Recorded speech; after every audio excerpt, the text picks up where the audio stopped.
For 6 long years, I kept the biggest secret of my life, my marriage to Marcus Grant, the CEO of our company.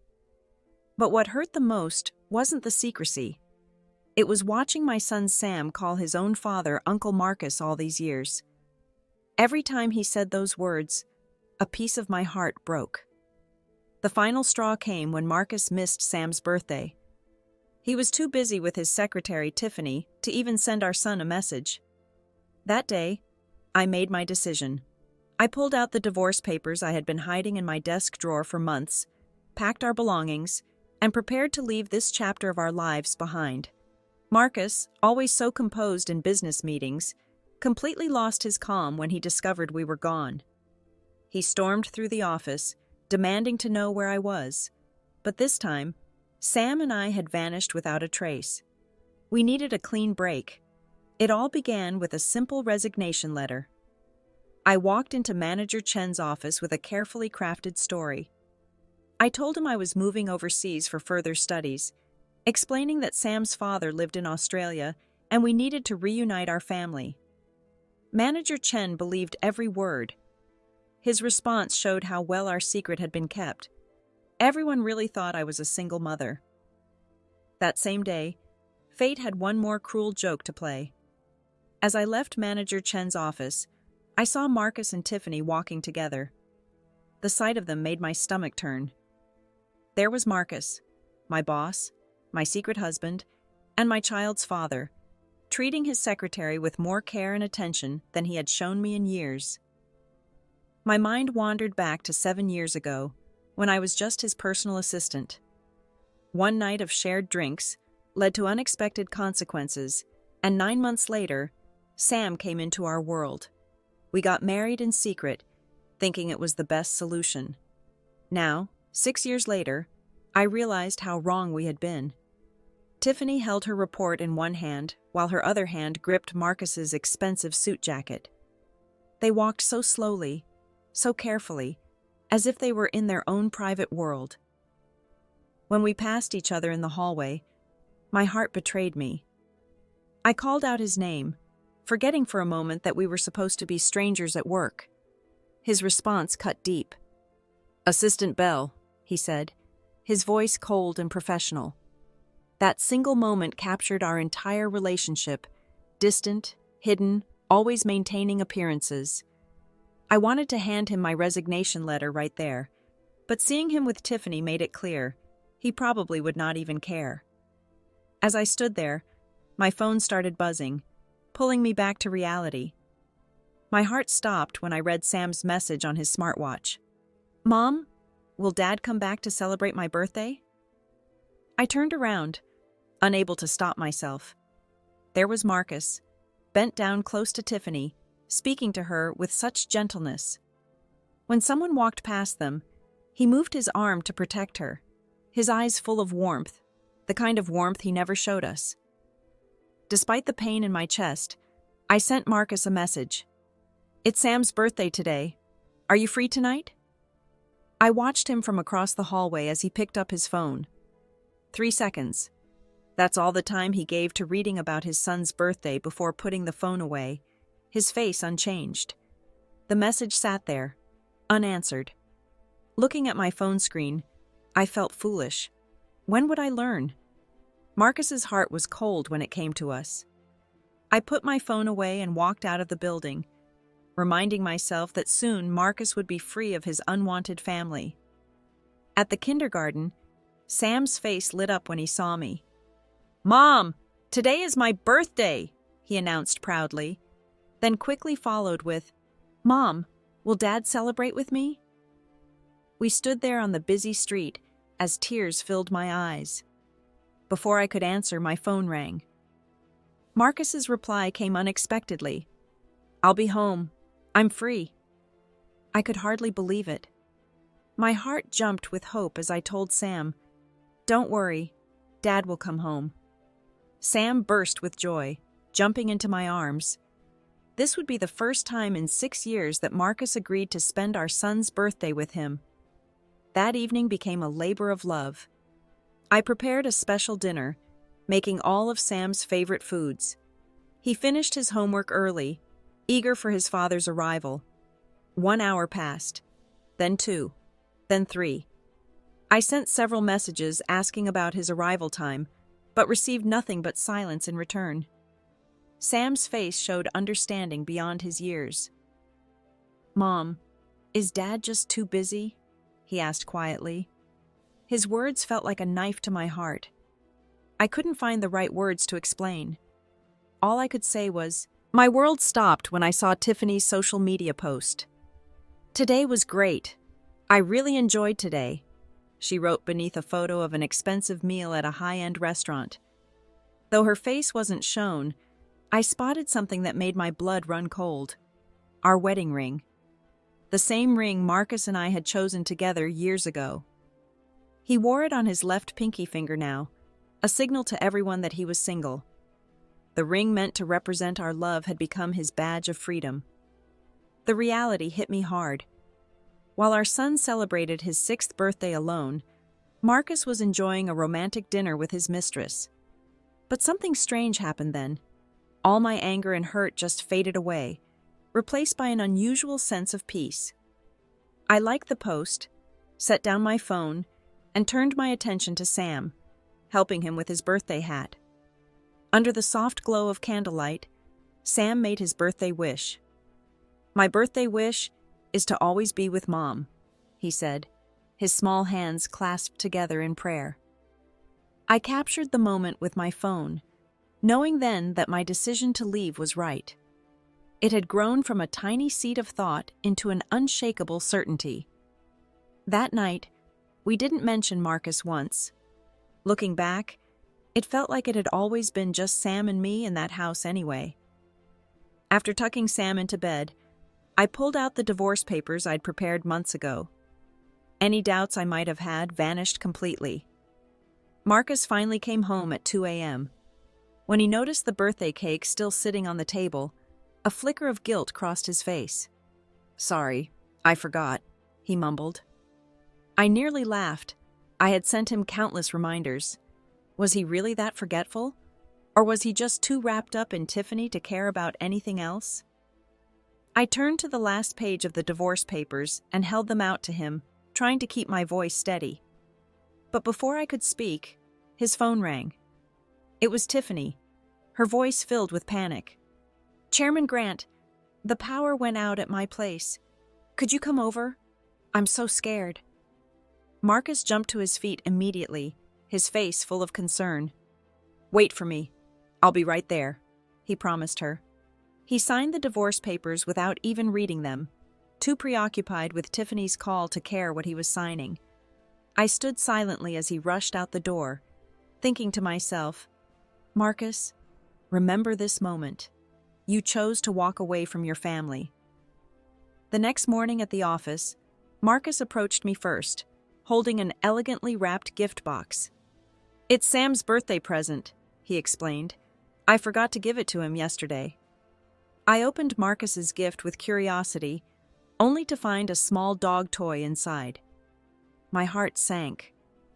Dogs were Sam's greatest fear, a trauma that Marcus himself had caused. A year ago, during a trip to an amusement park, Marcus had let go of 5-year-old Sam's hand to chat with a friend. Sam got lost in the crowd, and when they finally found him, he was shaking with fear next to the road, cornered by a stray dog. Now, here was Marcus, giving our son a reminder of his worst fear. I wasn't sure whether to feel angry or just deeply disappointed. "Thank you," I said calmly, setting the box aside. Marcus looked at me strangely, then seemed to remember something else. "Tiffany's power went out, and I'm planning to let her stay at our house," he said. "Don't go to work today. Pack up and take Sam somewhere to stay for 2 days." His words hit me like a physical blow. "Are you telling me to leave our house with Sam? Just for Tiffany?" I asked in disbelief. Marcus frowned, as if I was the one being unreasonable. "Don't say it so harshly. It's just temporary. We agreed on a secret marriage and we need to avoid any suspicion in front of colleagues." A bitter smile crossed my face. Was this really about keeping things secret from colleagues? Or was it simpler than that? Were Sam and I just obstacles in his path to happiness with Tiffany? Inconvenient reminders of a past he wanted to forget? I understand, I said, turning back to my desk. I'll pack and take Sam away. Each time Sam called Marcus uncle, it felt like a knife to my heart. But this time was different. Before I could say anything, Sam spoke up with reddened eyes. Hello, Uncle. Mom, let's go. The words stuck in my throat as I saw the pain in my child's eyes. All I could do was force a smile and whisper, Okay. As we tried to leave, Marcus grabbed my arm, his face filled with disbelief. Sam, what did he call me? I gave him a sad smile. Isn't this what you've always wanted, Chairman Grant? For 6 years, you kept our marriage secret. You never let our son call you Dad. The only difference now is that Sam chose to distance himself from you. Marcus's grip tightened as his expression grew complicated. Wait for me a few days. I'll explain to Sam. Tiffany is waiting for you, I reminded him quietly. Let go. Just as we were about to leave, Marcus called out, Wait! He ran to his car and returned with a cake box. Sam, happy birthday, Tiffany chimed in with perfect timing. This was the cake Chairman Grant bought for me, but it happens to be your son's birthday. Assistant Bell, I hope you don't mind. The cake felt impossibly heavy in my hands. I wanted to refuse, but seeing the hope light up in Sam's eyes made me hesitate. Sam, innocent to the adult complexities around him, looked at Marcus with pure excitement. Can you eat it with me? Marcus paused before agreeing, and Sam ran into the living room, cheering and asking me to open the cake. I patted his head and started cutting slices, but as soon as I tasted it, terror gripped my heart. Spit it out!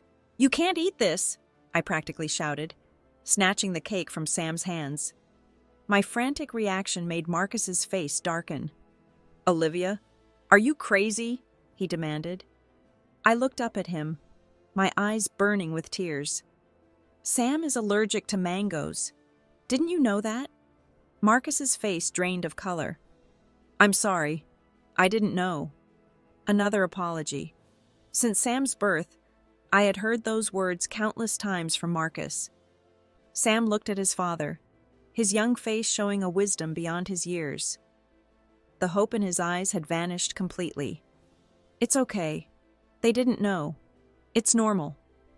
Sam buried his face in my chest, refusing to look at Marcus again. I stood up without hesitation, holding Sam close as we walked toward the door. My son, wise beyond his years, seemed to understand this was our final goodbye. He waved his small hand and said, Goodbye, Uncle. That word, Uncle, hung in the air between us. I could feel Marcus's panicked, apologetic stare following us as we left the villa. But this time, neither Sam nor I felt any sadness walking away. At the office, I quickly packed my belongings. I had planned to give proper goodbyes to my colleagues, but now it seemed pointless. I placed the signed divorce agreement on the desk, letting out a deep sigh before taking my luggage and heading to the airport with Sam. Before boarding our flight, I knelt down to Sam's level. Will you be angry that Mom is taking you away? I asked softly. Sam shook his head and pressed his face against mine. I only want Mom, he whispered. Those simple words broke the dam, and my tears finally flowed freely. All the pain I had been holding inside transformed into relief. I pulled out my phone and blocked all of Marcus's contacts. This was truly the end. The next morning, Marcus arrived at the office right on time. After the events of the previous day, he had spent a sleepless night. As he opened his email, an approved resignation notice caught his attention. The bold letters made his stomach turn, but before he could open it, Tiffany walked in with her usual graceful movements. Mr. Grant, here's the report from last time, she said, placing a file on his desk. Following their usual routine, she moved to his side and rested her hand on his shoulder. This gesture had once been their secret way of flirting, but now it made Marcus uncomfortable. He sat up straight, moving away from her touch. Marcus reached out instinctively to stop her, but when he met her helpless gaze, he froze. Olivia had never looked at him that way. She had always been proud, independent, solving problems on her own instead of playing the victim like Tiffany. If only Olivia were still here. The thought startled him, and he quickly let go of Tiffany's arm, rubbing his forehead in exhaustion. "Go out for now." "Mr. Grant," Tiffany started, but Marcus cut her off, his voice growing cold. "Out." She bit her lip in a practiced gesture before reluctantly leaving the office. Alone at his desk, staring at the flawed report, Marcus's mind drifted to the past. 7 years ago, Olivia had been a fresh graduate with no work experience or outstanding academic background.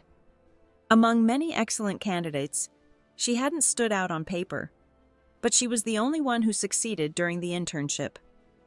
Back then, Olivia had shown incredible drive.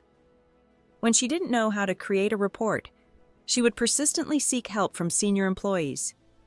If she didn't understand a process, she carried a notebook everywhere, jotting down notes at any moment.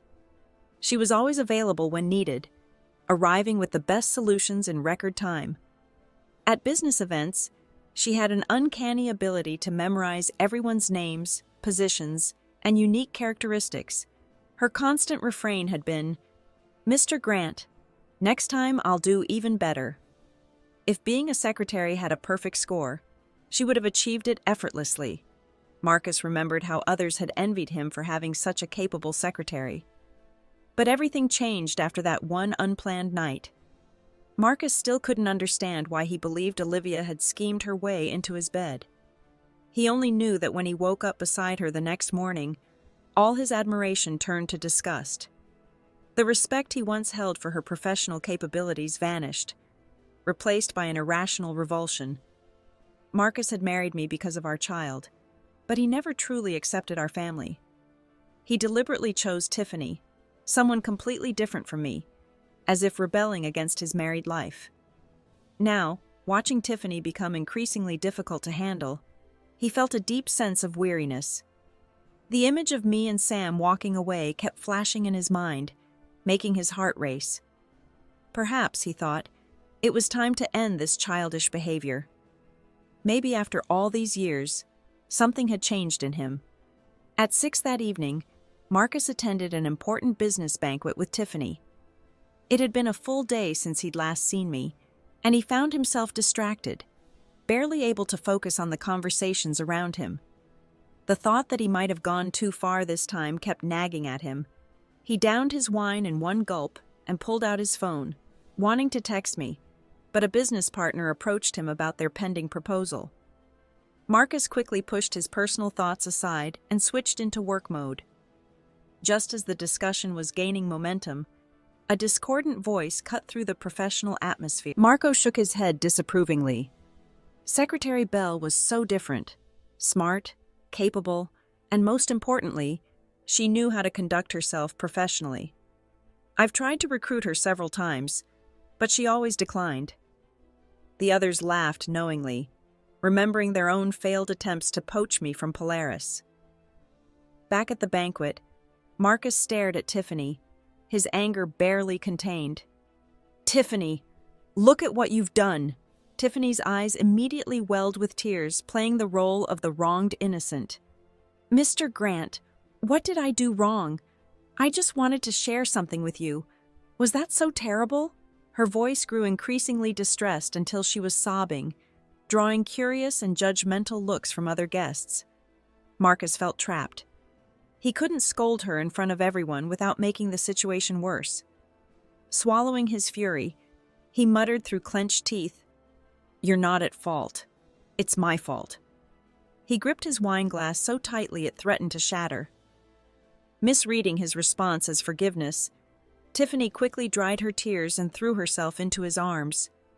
"Mr. Grant, you're so kind," she exclaimed. "Okay." The child's cheerful response made Marcus freeze. It seemed so natural, how parents' voices automatically softened when speaking to their children. The realization hit him hard as his mind drifted to Sam. He had a complete family all along, yet somehow he had managed to lose it entirely. That night, Marcus sat on the kitchen floor until morning, not moving from the spot. For the first time in his life, he felt utterly helpless. Before, no matter how late he came home, there had always been a light left on, someone quietly waiting on the sofa for his return. Now there was nothing but emptiness. The vast villa felt like a tomb, with only him left to wait for dawn. The next morning, without even changing his clothes, Marcus went straight to the office. When he opened the door, he found my workstation had been cleared completely.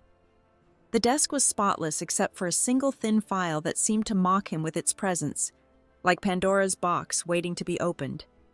With trembling hands, he lifted the cover. The bold letters struck him like physical blows. The couple's relationship has broken down due to personality differences, and reconciliation is no longer possible. After mutual consultation, Marcus stared at the divorce agreement, his eyes lingering on the words. Both parties have agreed to divorce and reach the following agreement. Male, Marcus; female, Olivia. A bitter laugh escaped him even as his eyes turned red. He had thought about leaving many times, but never imagined I would be the one to make that decision first. The realization struck him. Without knowing it, he had become the one who couldn't live without the other. Gripping the divorce papers, Marcus made a sudden decision.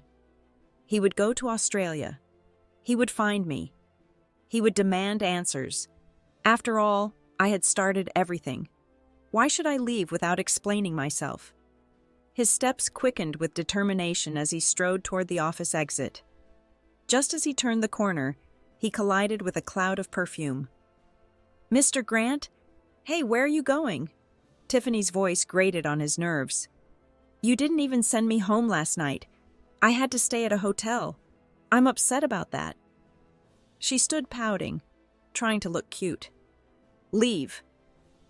Marcus had no patience for her artificial delicacy. When Tiffany stomped her foot in protest, he repeated himself, his voice turning to ice. "Leave." She tried to speak again, but he simply pushed past her, already pulling out his phone. "Hello? Help me check Olivia Bell's current address and book me a flight to Australia for today." Meanwhile, in Australia, I was seeing Sam off for his first day at his new school. I had woken up early to prepare his backpack, making sure everything was perfect. Though we'd only been here 2 days, this move had been months in the making. 6 months ago, I'd contacted a friend working in Australia, asking them to help find a suitable house and school.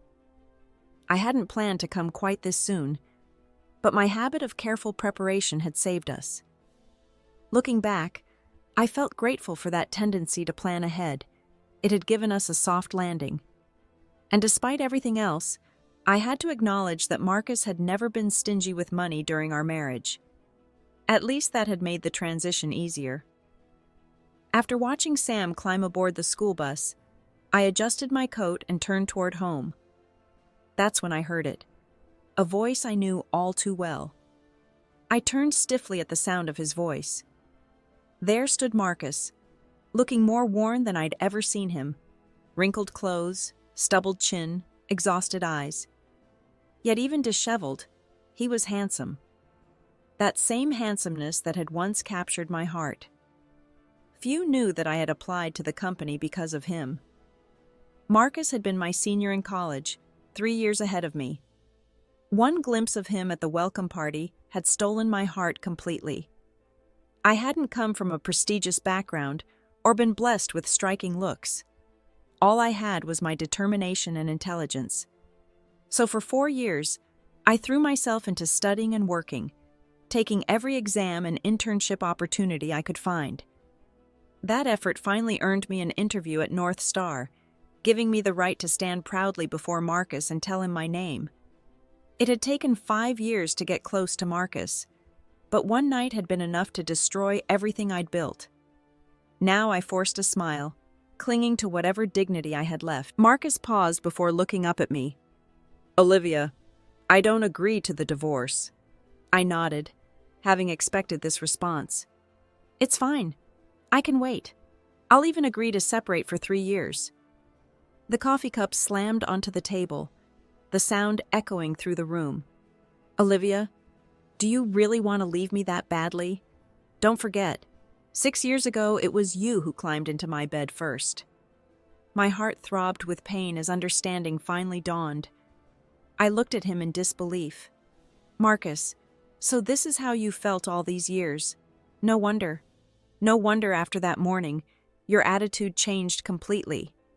I thought you just didn't appreciate what you had once you got it. But now I see. You've always thought this way. The realization brought disappointment, but also an unexpected sense of relief.